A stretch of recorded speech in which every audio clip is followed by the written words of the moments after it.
Picture the scene. You've spent, what, the last decade working toward this one moment. You're sitting in this sterile conference room at a major airline's headquarters. The air conditioning's humming. Your palms are a little damp. And right across from you is the A320 fleet manager. A final boss. Exactly. You've gotten through the technical grilling. You've analyzed the approach plates. You've recited memory items for an engine fire. You think you're in the clear. And that is exactly when the trap snaps shut. Right. The manager leans forward, looks you dead in the eye, and drops the one question that makes even the most confident pilot sweat a little. So tell me, what is your greatest weakness? It's the classic killer, and the reason it causes so much anxiety, it's not just that it's a hard question. It feels like a paradox, a real catch-22. How so? Well, if you answer honestly, you risk saying something that, disqualifies you on the spot. But if you're dishonest or you try to dodge it, you just look like a liar. Or worse, someone who has zero self-awareness. It really feels like a game you just can't win. But today we're going to dismantle that game. We're not guessing here. Wow. We have a fascinating source document for this deep dive. It's called The Pilot's Protocol for Self-Critique and Correction. And what makes this so unique is the perspective. It's written by an A320 fleet manager. It's the cheat code from the other side of the table. It really is. And the first thing this source says is basically throw out everything you've learned from those corporate HR guides. Absolutely. The source is, it's brutal in its efficiency. It argues that a fleet manager doesn't care about your inner child or your personal journey, not in that vague sense. They view a character flaw exactly the same way they'd view a mechanical malfunction. Which I found to be such a refreshing take. It removes all the emotion from it. Completely. It turns a personality test into an engineering problem. So the mission for this deep dive is to decode what the source calls the Identify, Explain, and Conclude protocol. The three-step loop.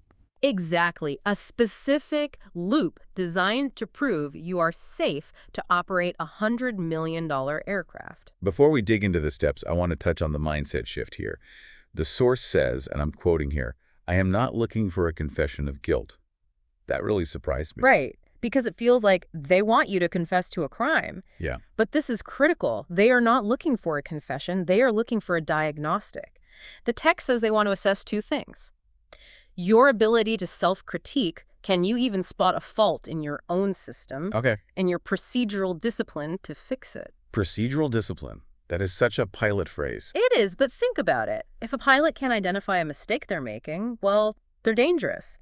And if they can identify it but have no procedure to correct it, they're negligent. So the interview question is just a simulation, a test of that safety loop. Precisely. If you can't analyze your own personality with the same rigor you analyze a hydraulic system, you're not ready for the left seat. It's that simple. Okay, so let's get into the protocol. Step 1, identify. This seems simple enough, just pick a weakness, but the source suggests this is where 90% of candidates crash and burn immediately. Because they try to play it safe, they go for the dreaded humble brag. Oh, I know this one. I work too hard. Or I'm a perfectionist. I just care too much about the mission. Exactly. And if you are listening to this right now and you're planning on using one of those, just stop. The fleet manager calls this surface-level fluff. It's an insult to the interviewer's intelligence. But why is it so hated? I mean, in most industries, working too hard gets you a promotion. It sounds like a good thing. In a normal office job, maybe? In an A320 cockpit? Absolutely not. If you say, I work too hard, you're telling that manager one of two things. Either one, you're lying to make yourself look good, which is an integrity issue. Okay. Or two, you genuinely lack the self-awareness to know what your actual flaws are. So it's a failure of data, of self-monitoring. It's a failure of monitoring. Think of it like this. If your cockpit display says, everything is perfect, when an engine is running hot, that's a broken sensor. A pilot who claims to be a perfectionist is a pilot with a broken sensor. Mm-hmm. The manager wants to see that your internal warning system actually works. They want to see that you know where your own cracks are. Okay, so we avoid the humble brag, but there's another ditch on the other side of the runway, right? You can be too honest. Correct. You have to read the room. You're applying to be responsible for hundreds of lives. And there are what the source calls grounding weaknesses. These are the immediate interview is over disqualifiers. Right. Things like substance abuse, a disregard for regulations, a fundamental problem with authority. You just cannot say, well, sometimes I have a hard time following rules I don't agree with. That's it. Interview over. You've just grounded yourself. The source had one example that I thought was really tricky. A lot of people might feel this way, but Saying it is a trap. The phrase, "I don't like conflict." Oh, that is a massive red flag. And it's so nuanced because in polite society, avoiding conflict is seen as being nice. You're a peacemaker. Right, nobody wants to be the person who starts arguments. But in a multi-crew cockpit, being a peacemaker can get you killed. The entire environment relies on CRM crew resource management. So imagine a scenario. The captain is fatigued, lines up on the wrong runway. If you're the first officer and your weakness is that you don't like conflict, what happens? You hesitate, you don't want to embarrass the captain. You might stay quiet for a second too long. Exactly. You stay silent to avoid the argument and the plane crashes. So if you tell a fleet manager I don't like conflict, what the here is, if the captain is making a critical error, I might be too afraid to speak up. That's a chilling way to reframe it. Your politeness just became a safety hazard. Precisely. So unless you have a rock-solid mitigation for that, stay away from it. So we can't brag, and we can't admit to being a danger. So where's the sweet spot? The source uses the term valid weakness. A valid weakness is a genuine, relatable human flaw that, and this is the key, does not undermine the core competencies of a pilot. And those competencies are leadership, analytical thinking, and communication. Right. You can be flawed, but you can't be broken in those three areas. The source actually lists some fascinating examples that are considered safe. They're relatable, but they're manageable. Let's walk through a few. The first one was fear of public speaking. This is a great one. You'd think a pilot has to be super confident, right? Yeah. But public speaking, like giving a speech at a wedding, is very different from technical communication in a cockpit. It's relatable. I think most people would rather fly a plane through turbulence than give a speech. Extremely. A lot of pilots are technical, introverted, analytical people, so admitting you get nervous making PA announcements to passengers is honest. It shows vulnerability, but it doesn't mean you can't fly an ILS approach down to minimums. Another one was struggles with physical fitness or diet. This is very context-aware. The source points out that the lifestyle of a pilot, sitting for 8 hours, eating bad airport food, crossing time zones, it's hostile to fitness. It really is. So admitting you struggle with that doesn't imply you're lazy. It implies you're a human dealing with the specific constraints of the job. And the last one that stood out to me was procrastination on non-critical tasks. And notice that qualifier. Non-critical. You are not procrastinating on lowering the landing gear. Right. You're procrastinating on filing your expense report. I'll get to that email later. We've all been there. Exactly. It's a flaw, sure, but it's an administrative flaw, not a safety of flight flaw. Okay, so we've picked something real, like public speaking. Now we move to step 2, explain. The source says you have to define the operational impact. Why isn't it enough to just name it? Because data without context is useless. You can't just say, I'm shy, and then just stop. Yeah. The fleet manager needs to know that you understand how that shyness interacts with the flight deck. The source is very clear. Keep it professional. Don't talk about your childhood or anything, but explain the mechanism of the failure. So for the public speaking example, how do we explain that operational impact without making ourselves look incompetent? The source suggests framing it around command authority. You say something like, I'm naturally a bit shy, and I've noticed that this can sometimes make it uncomfortable for me to project the necessary command authority during, say, briefings or PA announcements. That's a very high level of self-awareness. You're not just saying, I hate talking. You're identifying a specific friction point in the job. You're connecting a personal trait to a professional requirement. You're saying, I know my natural tendency to be quiet is a liability when I need to be assertive. What about the fitness example? How do you explain that one without sounding like a slob? You connect it to fatigue management. The operational impact of poor fitness isn't that your uniform is tight. It's that you manage fatigue poorly on long-haul flights. I see. By admitting that, you're showing you understand that your physical health is a safety factor, not just a vanity metric. You're raising the stakes. You're acknowledging that eating junk food could affect your reaction time at the end of a 10-hour duty day. Exactly.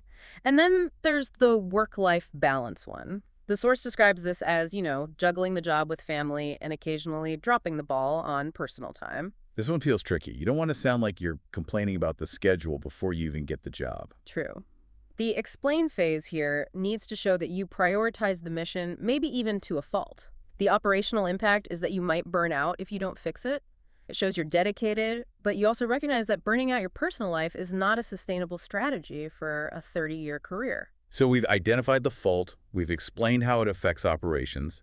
Now we get to the part that the source says is the absolute most critical phase.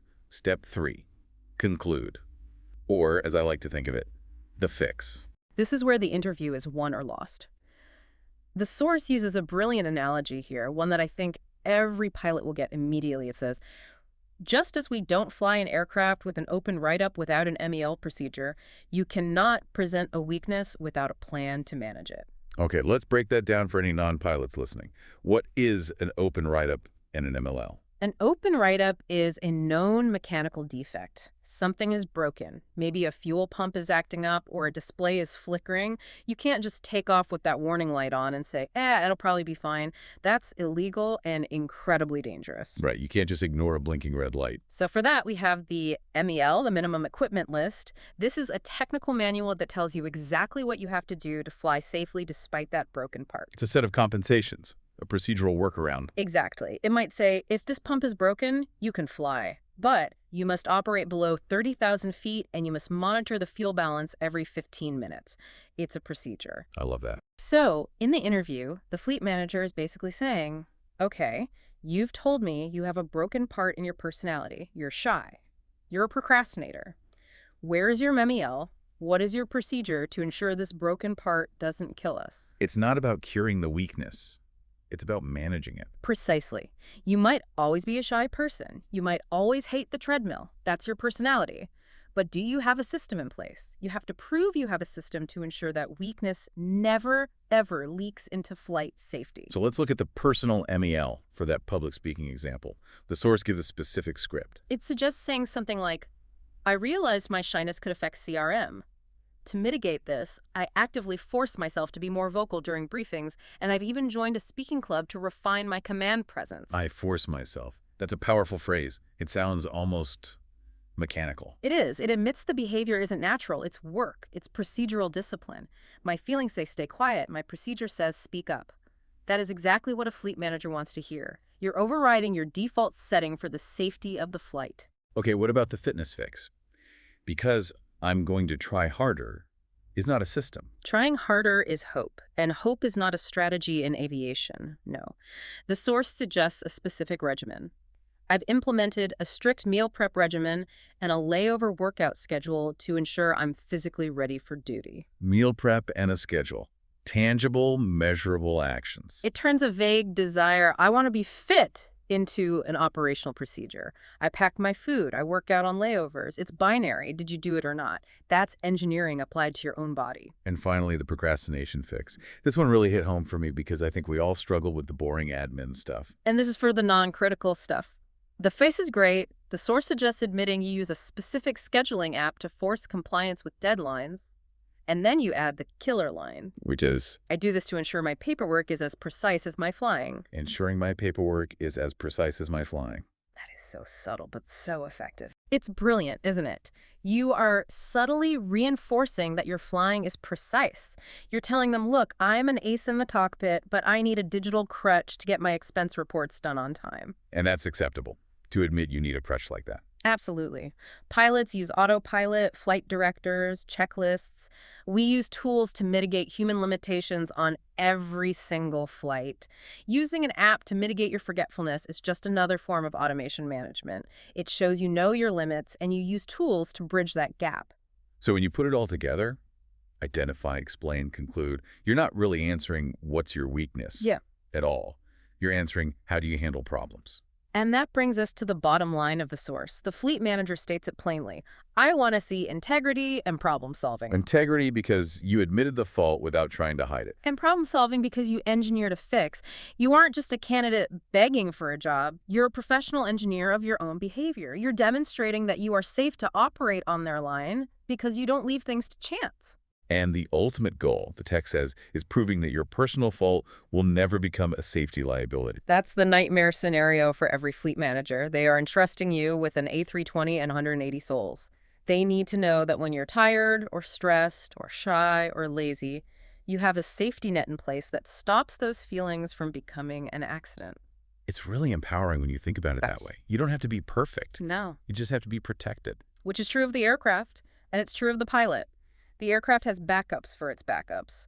A professional pilot needs that same architecture in their mind. So, to recap the protocol for everyone listening, getting ready for that big interview, first, identify. Pick a real, relatable weakness. No humble brags, no disqualifiers. Second, explain. Describe the operational impact in a professional context. Connect the personal flaw to the cockpit environment. And third, and most importantly, conclude your mitigation plan, your personal MLL. Prove you have a specific system that keeps that weakness in check. If you can do those three things, you turn a moment of vulnerability into a display of procedural discipline. You turn a weakness into a strength, not by lying about it, but by managing it. And that is what gets you the job. Now, as we wrap up this deep dive, I want to leave you with a thought. We've talked about this in the context of an interview, but the logic here, it holds up for your entire career, doesn't it? It absolutely does. In fact, I'd argue this is even more important after you get the job. If you treat your own personality quirks with the same rigor as an aircraft system, if you're willing to write an MEL for your shyness or your procrastination, what other personal melas should you be writing? That is the provocative question, isn't it? We all have open write-ups in our lives. Maybe it's a temper that flares up when you're stressed. Maybe it's complacency when the weather is good. Maybe it's a distraction from your phone. Most of us just, fly around with those warning lights on, hoping nothing bad happens. But a professional pilot would never do that with an engine. They wouldn't just ignore a strange vibration in the number 2 engine because it hasn't failed yet. So why do we do it with our own brains? It raises the bar for what it means to be a professional. It suggests that self-improvement isn't just some nice-to-have wellness concept.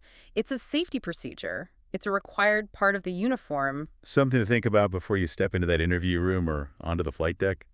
Thanks for diving deep with us today. Fly safe. See you on the next one.